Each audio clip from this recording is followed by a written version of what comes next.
Hey, if you've been waiting to get out and enjoy the national parks, we do have some good news for you. Things are beginning to open up. Good evening, everyone. I'm Carol Honus. And I'm Todd Kuntz. Thanks for being here with us tonight. We want to start with a remedy for cabin fever. The gates of Yellowstone National Park are about to swing open once again. Local News 8's Giuliana Colina shows us when we can start enjoying the nation's oldest national park again. Phase 1 of reopening Yellowstone National Park is slated to start on May 18th. Gates in the south and east entrances in Wyoming only will open at noon. The park superintendent, Cam Shawley, said that they will be consulting with the governor of Montana on when the Montana gates should reopen.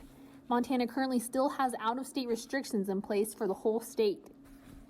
These are very difficult decisions for governors and local leaders who understand the need to get these economies rolling, but want to make sure that they do it in a way that does not reverse progress that they've made. Only the lower loop of Grand Loop Road will be open for access, as well as restrooms, gas stations, trails, and boardwalks. We're ready, and we have implemented and are ready to implement a range of mitigation, both in our facilities and outside in high congestion areas. But, you know, I would prefer that it's not just a light switch and the park's open and we get inundated, overwhelmed, and not be able to handle it. Shawley says they anticipate that the closure of the Montana gates will result in a manageable number of visitors for Phase 1, since usually 70% of their visitors travel through Montana's entrances. I've thought long and hard along those lines about, whether we could have opened all 5 entrances simultaneously next week, and I don't think we could have. We've got staff that's still coming online.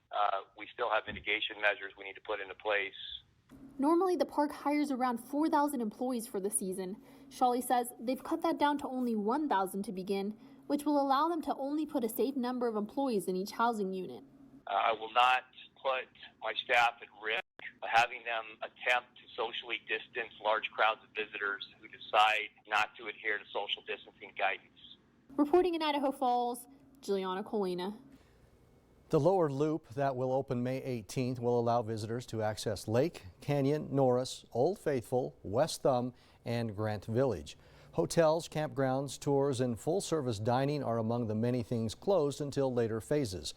Shawley says he expects that conversation to begin in late June, but they will continue to follow the guidance set by the Centers for Disease Control and the states.